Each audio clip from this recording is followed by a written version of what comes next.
미국은 참 우리에게 고마운 나라입니다. 복음을 전해줬고요, 우리에게. 6.25 때 우리를 함께 도왔던 우방이고, 특별히 민주주의를 우리에게 사실상 가르쳐준 나라입니다. 고마운 나라죠. 근데 요즘에 미국의 모습은 참 당황스럽기 짝이 없습니다. 제가 칼럼에 썼습니다만은 당황스럽죠. 우리하고 틀려서 우리는 한꺼번에 쫙 투표를 하고 다 집계해서 딱 표해서 바로 발표할 수 있거든요. 근데 미국은 각 주마다 선거단이 있고 각 주마다 한 표라도 더 얻은 사람이 선거인을 다 가지고 갑니다. 그래서 선거단들이 모여서 또 대통령을 뽑는 거죠.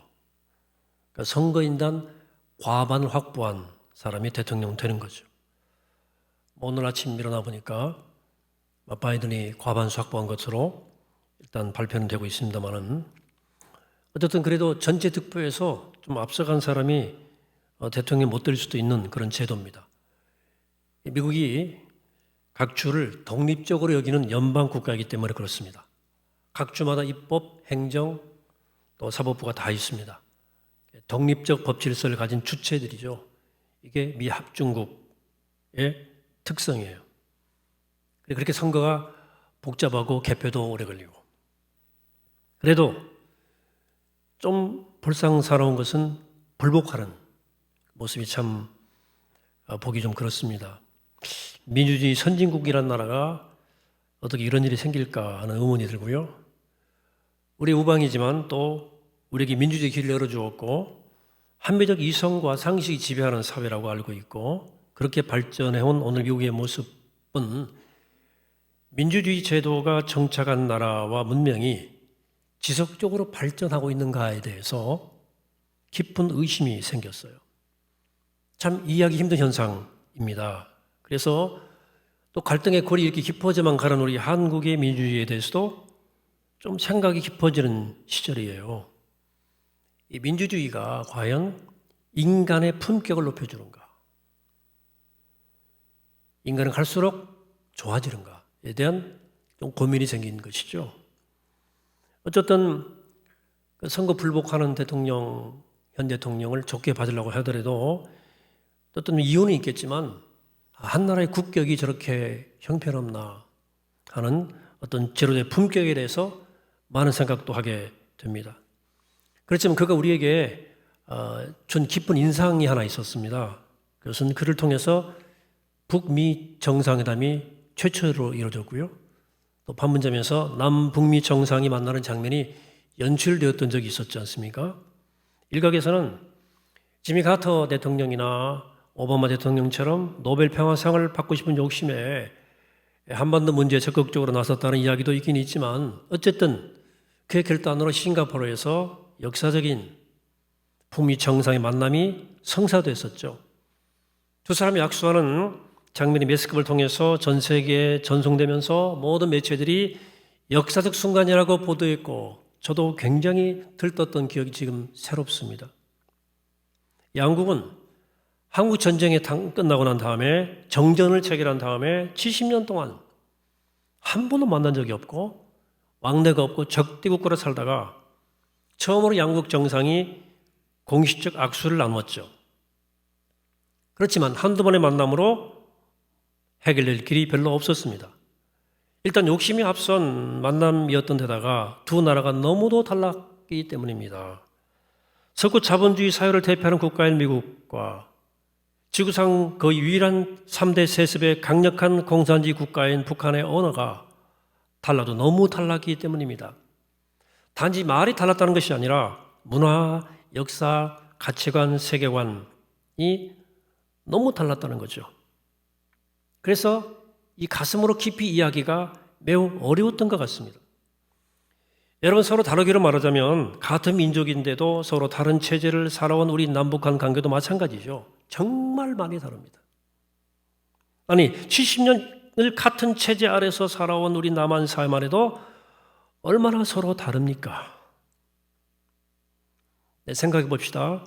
이런 일이 어디 국가나 체제 사이에만 일어나는 문제입니까? 사람과 사람 사이, 관계와 관계 사이에서 비일비재하게 일어나는 일들입니다. 저 사람 도대체 왜 저러냐? 나 도대체 이해가 안 된다. 도대체 이해할 수가 없다. 영어로 it is hard to understand. 이해가 안 된다 하는 거죠. 사람과 사람 사이의 관계와 관계 속에서 일단 이런 정서가 생겨나면 양자 사이는 대화가 거의 불가능한 관계가 됩니다. 말이 안 통합니다. 시간이 갈수록 불신은 점점 더 깊어지고 서로가 서로의 말을 못 알아듣게 되는 환경에 처하게 됩니다. 놀랍게도 예수님과 제자 사이에 이런 일이 벌어졌어요. 오늘 본문에 따르면 제자들이 예수님 말씀을 잘 이해하지 못하고 너무 어렵다고 하는 장면이 등장해요. 이 말씀이 어렵도다. 누가 알아듣겠는가? 이렇게 말했어요. 불평조입니다. 이 앞에 예수님 말씀은 예수님이 생명의 떡이라고 하는 말씀을 주님이 쭉 설명했어요. 그 말씀을 듣고 난 다음에 반응이에요. 말씀이 너무 어렵다. 못 알아듣겠다. 여러분 좀 의외 아닙니까? 제자들이 예수님 말씀을 제대로 잘 이해하지 못하고 말씀이 어려워서 대체 누가 알아듣겠냐고 불평했다. 어색한 장면이죠. 낯선 장면이죠. 자, 뭔가를 잘 이해하지 못하는 현상에 대해서 함께 생각해 봅시다. 뭔가를 이해하지 못하는 일이 벌어졌을 때 그 근본 원인이 이해하지 못하게 한 그 대상에게 있는 것일까요? 아니면 이해하지 못하는 나한테 있는 것일까요? 우리는 상식적으로 흔히 상대방 혹은 그 무언가에게 문제가 있기 때문에 내가 이해하지 못한다고 생각을 하죠. 정말 그럴까? 물론 명백히 그런 경우가 존재할 수 있어요. 명백한 경우. 근데 많은 경우 무언가를 이해하지 못하는 현상은 근본적으로 그 상대의 문제라기보다는 나의 문제일 때가 훨씬 많습니다. 제가 앞에 좀 미국 얘기 좀 했습니다만은 전 세계적으로 가장 열광하는 경기가 축구라고 그래요. 축구. 월드컵 대단하지 않습니까? 근데 미국 사람들은 그 축구보다도 미식 축구를 더 좋아합니다. 저희 아메리칸 풋볼이라고 그러죠. 열광을 해요. 근데 저는 그 미식 축구를 썩 안 좋아합니다. 축구는 좋아하는데 풋볼은 별로예요. 왜 그럴까요? 제가 그 게임의 룰을 잘 몰라요. 봐도 모릅니다. 점수를 왜 점수 갑자기 이렇게 올라가지? 그 룰이 좀 어렵더라고요. 가끔 그 풋볼 경기나 럭비 경기 비슷하지 않습니까? 볼 때 속으로 그런 생각이 들어요. 아니 무슨 얼굴에다가 철망 뒤집어 쓰고 어깨에 뽕까지 넣어가지고 저렇게 막 밀치고 달치고 막 하다가 막 공 던지고 막 뛰어가고 막 하면서 막 이게 재미 별로 없다 하는 생각이 들어요. 내용을 모르니까. 이 풋볼을 이해하지 못하는 그것이 저의 모습이에요. 여러분 그런데 그 풋볼이 문제입니까? 제가 문제입니까? 저는 전형적 문과예요. 학창시절 그래서 국어는 좋아했는데 수학을 싫어했습니다. 그러니까 수학 선생님도 싫어지더라고요. 수학 선생님이 이마에 주름이 많았는데 그 번데기 같더라고요. 네, 싫어 보였어요. 수학이 너무나 어렵고 힘들었기 때문에 그렇습니다. 그렇다면 수학이란 과목이 문제였을까요? 뭐가 문제예요? 만약 모든 사람이 예외 없이 수학을 어려워한다면 수학 과목 자체에 문제가 있는 거죠. 그러나 수학을 엄청 좋아하는 친구들이 있었어요. 재밌다네. 또 잘해요. 우리 교회도 수학 선생님이 계셔요. 또 지금 시험 준비하는 아이 중에서 수학 전공하겠다는 아이가 있더라고요. 수학을 좋아하는 거예요. 수학이 문제가 아니고 제가 문제인 거죠. 무언가를 제가 이해하지 못하는 문제의 근본 원인은 대상이 있지 않고 나에게 있는 거죠. 예수님 말씀이 어렵다고 이해하지 못하는 문제는 예수님에게 있는 것이 아니라 제자들에게 있었던 것입니다. 자, 그러므로 누군가를 이해하지 못하고 있다면 문제는 그 사람보다 나에게 있을 가능성이 훨씬 높습니다. 내가 그 사람을 받아들이지 않거나 심리적으로 불편하게 생각하면 그 사람은 이해하기 어렵죠. 이해 못합니다. 축구나 농구나 야구에 익숙해 있던 제가 풋볼이라는 낯선 경기를 못 받아들이니까 풋볼의 재미와 즐거움을 이해하지 못하는 거 아닙니까? 오늘 본 말씀에서 말씀이 어렵다고 불평하는 제자들에게 예수님께서 하신 말씀이 있어요. 61절입니다. 뒤만 읽을게요. 수근거리고 줄 아시고 이르시되 이 말이 너에게 걸림이 되느냐 그랬어요. 제자들은 예수님 말씀이 어렵다고 말했지만 예수님은 내 말이 어려운 것이 아니라 너 뭐가 걸리는구나. 네 마음의 문제라는 거예요. 말씀을 이해하지 못하는 게 아니고 그 말씀이 뭔가 거부감이 드는 걸림이 있는 거예요. 안 받아들이는 거예요. 네 마음의 문제 때문에 말씀이 목에 걸리느냐? 라고 묻고 있는 것입니다. 저는 예수님의 지적이 우리 일상에서 누군가를 이해하지 못하는 현상의 근본적 원인이라고 생각합니다. 왜 우리 가정에서 아내와 남편 사이에 서로 말을 잘 못 알아들을까요? 왜 말을 못 알아듣습니까?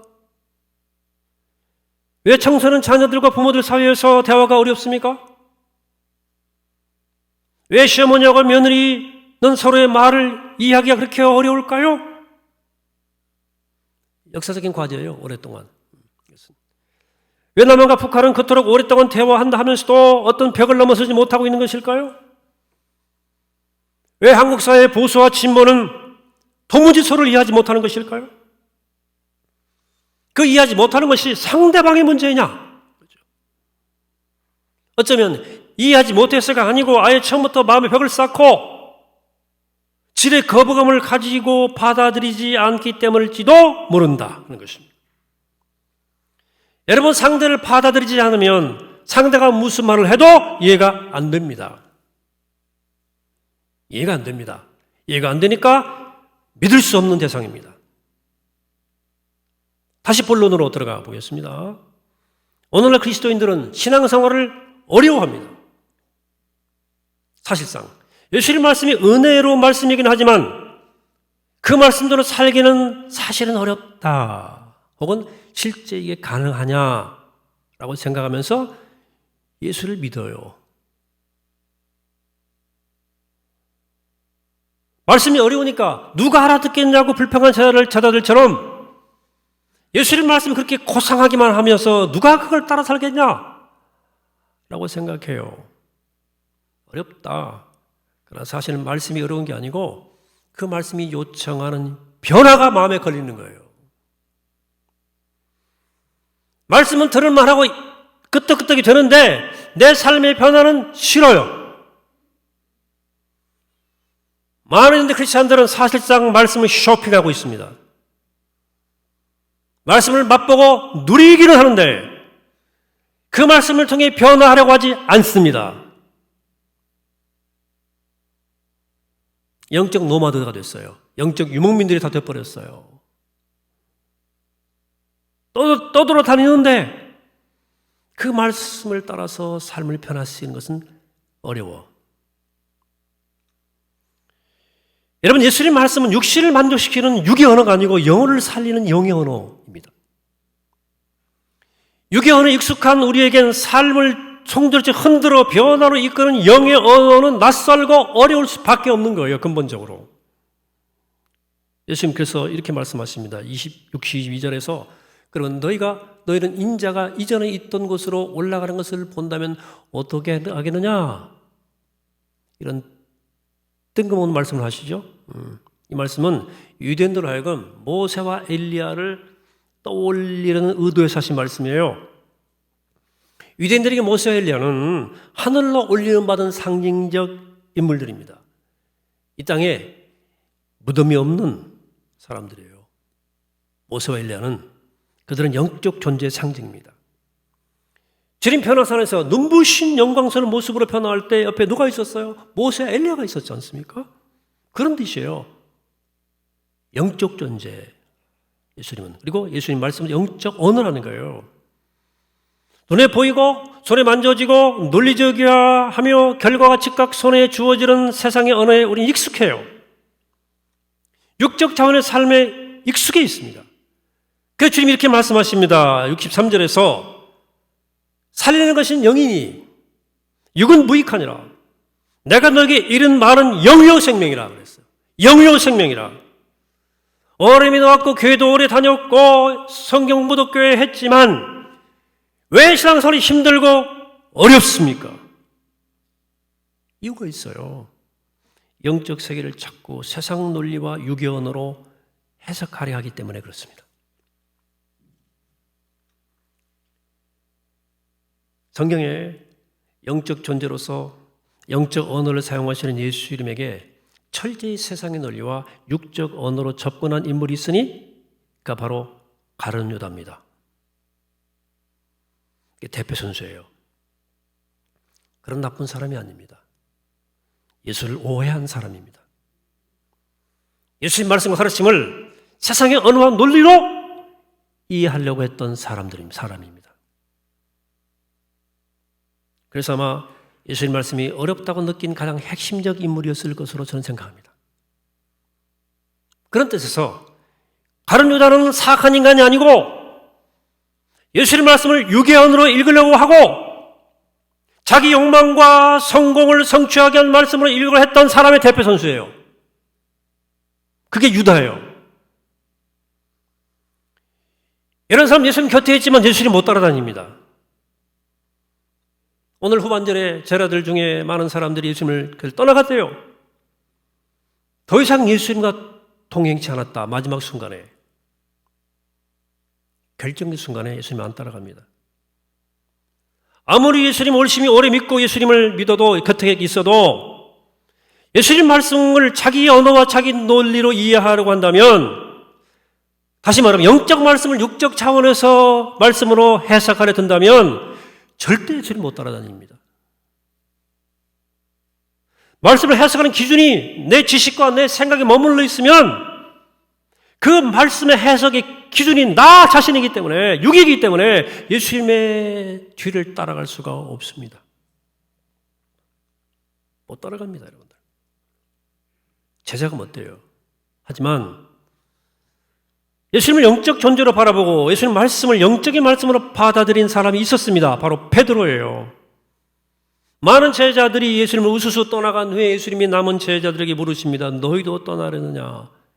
베드로가 대답합니다. 68절에서 주의 영생의 말씀이 주께 있사오니 우리가 누구에게로 가오리까? 그랬어요. 뭐가 있사오니? 영생의 말씀이 있사오니 그랬어요. 베드로는 유다와 달랐어요. 유다, 베드로 차이가 뭡니까? 어떻게 베드로는 유다와 다른 길을 걸었을까요? 어떤 사람은 오해하고 어떤 사람은 이해합니다.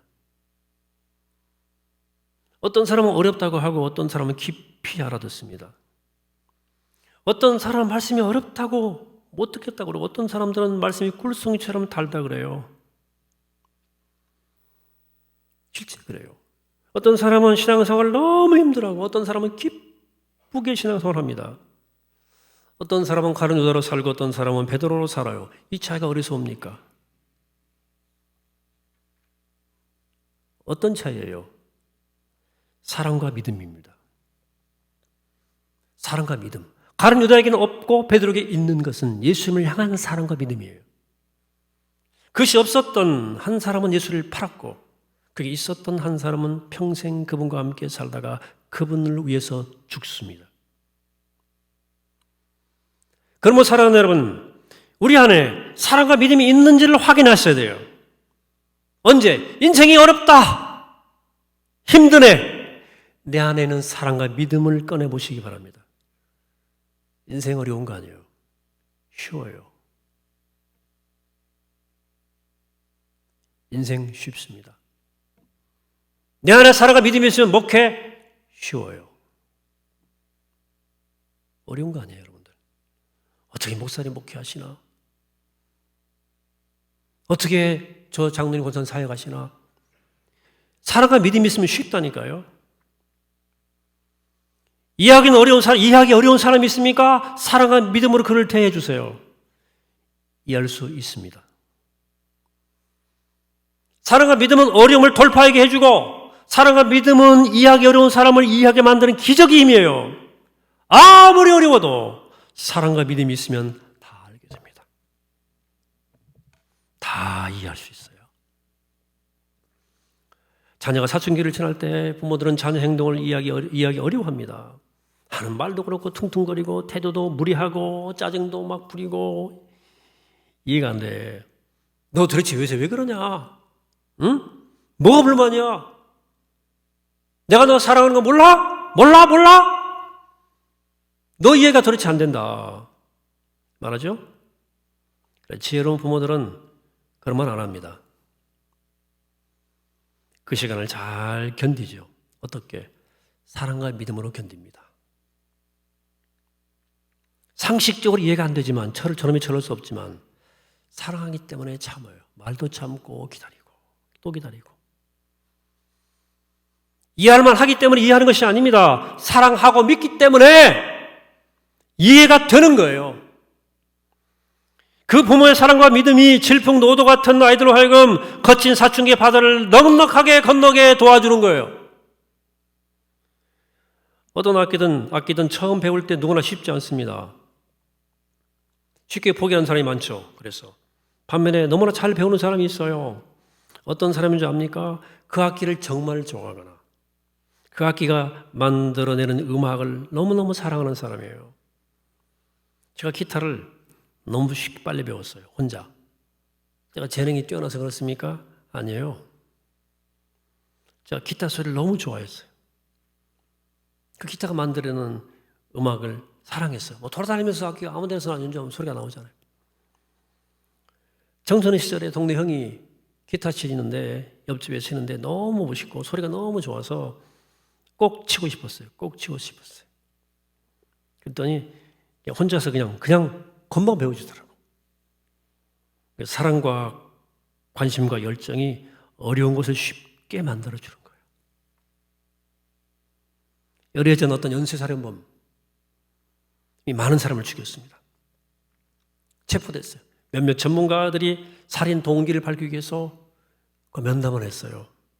네가 사이코패스 아니냐. 그럼 왜 그토록 무자비한 살인을 저질렀는지에 대해서 못 알아냈습니다. 원인을 대해서. 아무도 그를 이해하지 못했습니다. 그러나 그를 이해하는 한 사람이 있었으니 그의 어머니였어요. 그 어머니는 도대체 어떻게 이해할 수 없는 사람을 이해했을까요? 어머니에게 그 아들은 살인범이기 이전에 사랑하는 아들이었기 때문입니다. 여러분, 사랑하는 사람만 이해할 수 있어요. 어머니는 그 아들의 아픔과 상처를 너무나 잘 알고 있었어요. 어릴 때부터 폭력적 아버지 밑에서 매일 매맞고 무시당하고 살았어요. 늘 아들에게 미안한 거야. 성인 되고 난 다음에 이 녀석이 우연히 자기에게 불친절하게 대하는, 나를 무시하는 사람을 만나요. 그때 무시당한 아버지로부터의 깊은 상처가 확 올라와요. 분노가 폭발하면 컨트롤이 안 됩니다. 폭력 에너지가 폭발한 거예요. 그 뒤로 불특정 다수를 막 죽이기 시작합니다. 연쇄살인으로 이어진 거예요. 어머니만이 그 과정을 너무 잘하는 거예요. 전문 상담가도 변호사도 목회자들도 못 알아내고 못 이해했지만 어머니만은 그 아들을 이해했어요. 이유를 아는 거예요.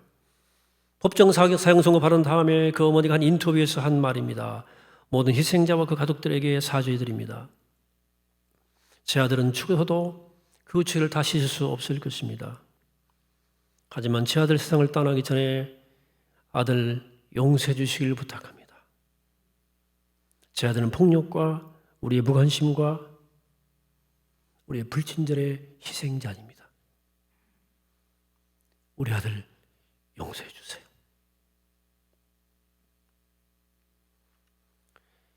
여러분, 그 무자비한 연쇄살인범을 누가 이해할 수 있습니까? 단 한 사람이 그를 이해했습니다. 그를 사랑했던 한 사람, 어머니였습니다. 사랑하는 여러분, 인생이 어려우십니까? 도저히 이해하기 어려운 일이 생겼습니까? 도저히 이해하기 어려운 누군가가 있습니까? 예수 믿는 거 어렵게 느껴지세요? 주님 말씀이 어렵다고 느껴지십니까? 그렇다면, 진실로 그렇다면 무엇보다 내 안에 사랑과 믿음을 점검하셔야 됩니다. 우리 마음 깊은 우물에서 사랑을 길어 올리게 되시기를 바랍니다. 사랑과 믿음을 양손에 쥐어야 됩니다. 사랑과 믿음만 있으면 인생의 어떤 어려움도 이깁니다. 사랑과 믿음만이 이해할 수 없는 사람을 이해하게 해주고, 사랑과 믿음만이 신앙생활에 기쁨을 갖다 주고, 사랑과 믿음만이 주님 말씀을 깨닫게 해줍니다. 예수님 곁에 있으면서도 오직 내 관심사, 내 바람과 욕망에만 사로잡혀 있는 가룟 유다는 주님 말씀을 전혀 이해하지 못했다는 사실을 기억하시기를 바랍니다. 전혀 이해 못합니다. 그러나 반대로 모두가 뿔뿔이 떠나가도 예수님을 끝까지 사랑하고 신뢰했던 베드로는 주님 말씀을 영생의 말씀으로 이해하게 되었고, 마침내 주님과 함께 살고 주님과 함께 죽는 믿음의 길을 걸어갔습니다. 그러므로 내 안에 사랑과 믿음의 문제지 예수님 문제가 아니라는 거예요. 그 사람 문제가 아니에요. 여러분들의 문제예요. 사랑하는 여러분, 예수님을 사랑하지 않고는, 예수님을 믿지 않고는 하나님의 말씀은 안 들립니다. 말씀이 말씀되지 않아요. 예수님 사랑하지 않으면. 자기 만족, 자기에 빠진 사람들에게 말씀은 너무나 어려운 거예요. 내 육신의 만족을 구하는 이에게, 내 귀에 달콤한 말을 원하는 이에게 말씀은 너무나 어려워. 도무지 이해가 안 돼요. 말씀은 우리의 영혼을 살리는 영의 언어이기 때문에 안 들리는 거예요. 여러분 마음을 위로하는 게 아니에요. 여러분들 영혼을 살리는 말씀이기 때문에 안 들리는 거예요. 그러나 사랑하면 들립니다. 믿으면 들립니다. 말씀은 영의 언어이기 때문에 그렇습니다. 사랑하고 믿어야 들리는 겁니다. 그러므로 사랑하는 여러분, 사랑으로 말씀이 들려지고 믿음으로 말씀이 들려지게 되기를 축복합니다. 그래서 말씀을 보는 영의 눈이 열리고 말씀을 듣는 영의 귀가 열려서 가룟 유다의 길이 아니라 베드로의 길을 걷는 우리 모두가 되기를 주의 이름으로 간절히 축원합니다. 마치겠습니다. 걸어가신 아버지 하나님, 오늘도 주님의 생명의 말씀을 듣습니다. 걸어가신 하나님, 우리 교다처럼 내 중심으로 말씀을 들어서 말씀이 어려운 삶의 길을 걷지 않게 하시고, 말씀이 이해가 되고 예수님 사랑하고 예수님 믿기 때문에 영생의 말씀을 붙잡았던 베드로처럼 주의 말씀 붙잡고 그 영의 언어를 붙잡고 믿음의 길을 잘 걸어갈 수 있도록, 예수님 될 끝까지 잘 따라갈 수 있도록 이끌어 주시고 도와주시옵소서.